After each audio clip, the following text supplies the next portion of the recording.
Good morning everyone, welcome back to my channel family vlogs. কেমন আছো সবাই তোমরা? আশা করছি তোমরা সবাই খুব ভালো আছো, সুস্থ আছো, আর আমরাও ভালো আছি। তো দেখে বুঝতে পারছো ঘর মুছছি। তো আজকে আমি খুব সকাল সকাল ব্লগটা স্টার্ট করেছি, আর ঘরে বারান্দায় সবখানে লাইট জ্বালিয়ে মুছছি, তার কারণ এখনও খুব একটা ভালো মতো পরিষ্কার হয়নি। তো চলো ভিডিওটা দেখতে থাকো, খুব ভালো একটা ভিডিও আপলোড করছি, আর আশা করছি তোমাদের খুবই ভালো লাগবে। আর কেউ একদম স্কিপ করবে না ভিডিওটা, প্রথম থেকে শেষ পর্যন্ত দেখবে, আর একটা লাইক করবে, কমেন্ট করবে, বলবে ভিডিওটা তোমাদের কেমন লেগেছে। তোমরা যদি বলো ভিডিওটা ভালো লেগেছে দিদি ভাই, তাহলে আমার আরও ভালো লাগবে, আর আমি আরও সুন্দর সুন্দর ভিডিও আপলোড করতে পারবো। আর যারা নতুন দেখছো আমার ভিডিও আজকে, তারা অবশ্যই আমার চ্যানেলটা সাবস্ক্রাইব করো, আমাকে একটা লাইক করে দিও ভিডিওতে, আর একটা কমেন্ট করে জানিও আমার ভিডিও তোমাদের কেমন লাগে। তো চলো দেখতে থাকো ভিডিওটা। আর সকালে দেখো মোছামুছির পরে আমি কিন্তু ওই ঘর মোছার যে লাঠি স্ট্যান্ডটা, ওটা দিয়ে কিন্তু নিচটা মুছি না, কারণ নিচটা খড়খড়ে না, মানে একটু খড়খড়ে টাইপের, তো ওটা তাড়াতাড়ি নষ্ট হয়ে যাবে। এবার নষ্ট হয়ে গেলে আমারই আবার কষ্ট হবে, ওই বসে বসে মোছামুছি করতে কোমরে পিঠের যন্ত্রণা আবার শুরু হবে। আর লাঠিটা দিয়ে আমার দাঁড়িয়ে দাঁড়িয়ে মুছতে বেশ সুবিধাই হয়, সেই জন্যই আমি আর ওটা তাড়াতাড়ি নষ্ট করতে চাই না, মানে একটু যত্ন করেই ব্যবহার করি, যাতে অনেক দিন পর্যন্ত ব্যবহার করতে পারি। তো চলো বাসনগুলো মাজছি, কি স্পিডে দেখো, মানে স্পিড দিয়েছি বলে এতটা স্পিডে। আমার না খুব ভালো হতো যদি আমি এমন করে স্পিডে সব কাজ করতে পারতাম, বলো কত তাড়াতাড়ি কাজ করতাম, তাহলে সব কাজ বাজ তাড়াতাড়ি শেষ হয়ে যেত। আর ভয়েসটা যেহেতু আমি মানে এতক্ষণ পর্যন্ত আমি কিন্তু ঝামেলা করিনি, আজকে আমি আমার বরের সঙ্গে 2 বার ঝামেলা করেছি, কিন্তু এতক্ষণ পর্যন্তও করিনি, আরও পরে করেছিলাম। ওই সবজি টবজি কিনতে বলার সময় মানে অন্য কিছু নিয়ে ভাবছিল, তার মধ্যে আমি বলেছি, সেই নিয়ে একবার ঝামেলা হয়েছিল, তারপরে আর একবার ঝামেলা হয়েছিল।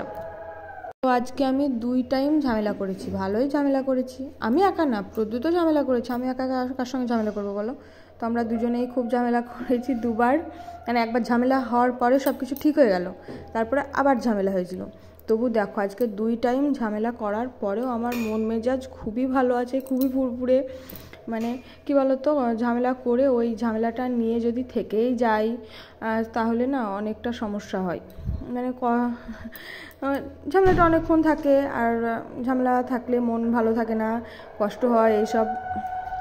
তো সেই কারণেই ঝামেলাটা, যখন তোমরা ঝামেলা হবে দুজনেই মিটিয়ে নেবে ঝামেলাটা, তারপর আবার ঝামেলা করো, ঝামেলা হবে একসঙ্গে থাকবে না, স্বামী স্ত্রীর মধ্যে ঝামেলা, ওরে বাবা ও তো খুব হবে, কিন্তু কি বলো তো, যদি নিজেরাই মিটিয়ে নাও তাহলে দেখবে তোমরাই ভালো থাকবে, আর তা না হলে মন খারাপ করে থাকলে ওই মন খারাপ করে থাকাই হবে। কি হবে মন খারাপ করে থেকে বলো? একদিন কথা বলবে না, প্লাস পরের দিন তো আবার কথা বলবে, তাহলে কথা না বলে থেকে কী লাভ, তাই না? তাহলে কেমন লাগলো বলো আমার কথাগুলো? ঝামেলা করলে সঙ্গে সঙ্গে মিটিয়ে নেবে, তাহলে দেখবে মন মেজাজ সব কিছু ভালো থাকবে। আর এই যে দেখো, এগুলো গ্রামে বিক্রি করতে এসেছিলো, তো আমি ওদের থেকে মানে সব রকম মিলিয়ে 200 মতো নিয়ে নিয়েছিলাম, 20 টাকা মতো নিয়েছিল। তো সেগুলোই ভেজে ভেজে খাওয়া হচ্ছে এখন। তো ভাবো না তোমরা এটা, যে ওটা আমরা ভাতের সঙ্গে খাবো, মানে যখন ভেজেছি তখনই শেষ, ওটা সবাই মিলে খেয়ে নিয়েছি। বাড়িতে আমাদের আলুর পাঁপড় দেওয়া হয়, কিন্তু সবাই না ওটা খেতে পছন্দ করে, মানে আমার পাপা খায়, আর ওটা তেমন কেউ খায় না, কিন্তু এই কেনা পাঁপড়গুলো সবাই খেতে পছন্দ করে। আর দেখো রান্নাবান্না আমার আজকের এই সবই ছিল, এই হয়ে গেছে দুপুরের রান্না। আর হাঁড়িটা দেখে কেউ কিছু বলো না, আসলে এই হাঁড়িতে আমাদের এখন গরুর ভাত হয়, আর হাঁড়িটা আমি 3 দিন 4 দিন পর পর মাজি, মানে প্রতিদিন মাজি না, সেই জন্য এমন লাগছে। আর এই যে কুলগুলো দেখছো, এগুলো আমার ননদের বাড়ি থেকে নিয়ে এসেছিলো আমার শাশুড়ি মা। তো তারপর দেখো কুলগুলো না গলা কষে কষে ধরছিল, যেই জন্য আর কুলগুলো আমরা তেমন মতো খেতে পারিনি, তাও শুকিয়ে শুকিয়ে কিছু খাচ্ছিলাম। তো তার মধ্যে আবার দেখো পচে গেছে, তো এগুলো ফেলে দিতে হবে, এগুলো আর আমার কোনো কাজেই লাগবে না। তো কুলগুলোকে দেখে রেখে দিলাম, মানে দেখলাম যে ওর মধ্যে আর কিছু নেওয়া যাবে না, সেজন্য রেখে দিলাম, ওটা আর খাওয়া সম্ভব না। আর এখন এই যে সব কাজবাজ কমপ্লিট করে নিয়ে তারপর এই যে হাত পা ছড়িয়ে পা দুলিয়ে দুলিয়ে মুড়ি খাওয়া চলছে। মুড়ি দেখলে কোন সকালে মেখে সবাইকে দিয়ে দিয়েছি, তো সবার মুড়ি খাওয়া হয়েই গেছে। আর আমি এই এতক্ষণে মুড়ি খেতে বসেছি, মানে ছেলেকে রেডি করে স্কুলে পাঠিয়ে দিয়ে তারপরে আমি খেতে বসেছি। আমি প্রত্যেকটা দিন তাই করে থাকি। তো চলো বাইরে কিছু কাজ আছে সেগুলো করি। এখন বিকেল এখনও হয়নি, দুপুর হয়ে গেছে। আর আজকে আমার সারাটা দিন শাড়ি পরে যাচ্ছে।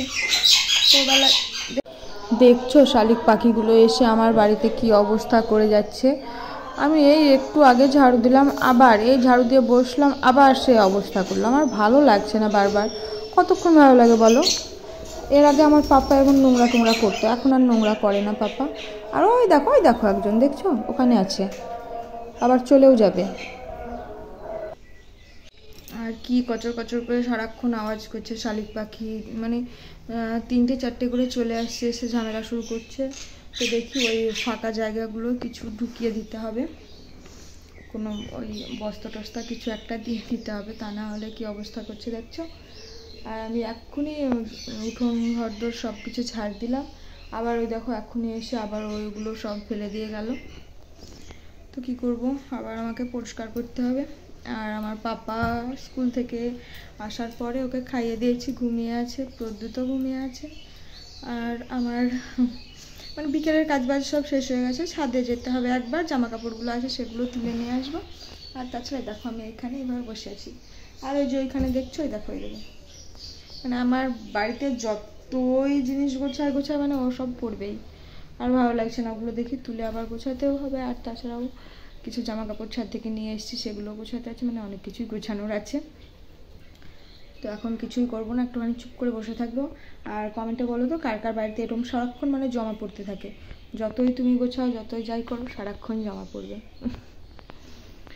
ভালো লাগছে না, গরম লাগছে কিন্তু ফ্যান দিচ্ছি না, কারণ গলার অবস্থাটা একটু ব্যথা ব্যথা করছে গলাটা, যেই জন্য ফ্যান ট্যান কিচ্ছু দিচ্ছি না।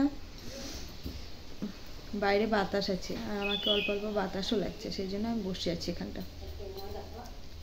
তো চলো এখন আমি বকর করছি, পরে কথা হচ্ছে তোমাদের সঙ্গে। ওই দেখো আর একখানা শালিক পাখি চলে এসছে, চলো দেখি, এই যে চলে গেল আবার। গুড নাইট বন্ধুরা। তো দেখো এই যে পিঠে ভাজা হচ্ছে, তো আমার বরের পিঠে খেতে ইচ্ছে করেছে, বলছে শীত তো চলেই গেল, খেজুর গুড় আছে, তো তুমি পিঠেটা একটু বানাও। তাই বললো, আমার শাশুড়িমাকে বললো, তো বানাচ্ছিল। তার মধ্যে আবার একটুখানি বাইরের দিকে গেল, তো সেই টাইমটা আমি এই যে লটর ঘটর করে কয়েকটা পিঠে বানালাম। তো কেমন হয়েছে আমার পিঠে বানানোটা কমেন্টে অবশ্যই জানিও। আর এই দেখো পিঠে এই যে এইভাবে, তো গুড় অল্প ছিল যেই জন্য কালারটা অত ভালো আসেনি। তো যাই হোক, এই আজকের আমাদের পিঠে তৈরি করা হয়েছে। তোমরা সবাই খুব ভালো থেকো, সুস্থ থেকো। আজকের মতো টাটা, আরও একটা নতুন ভিডিওতে তোমাদের সঙ্গে আমার কথা হবে, টাটা।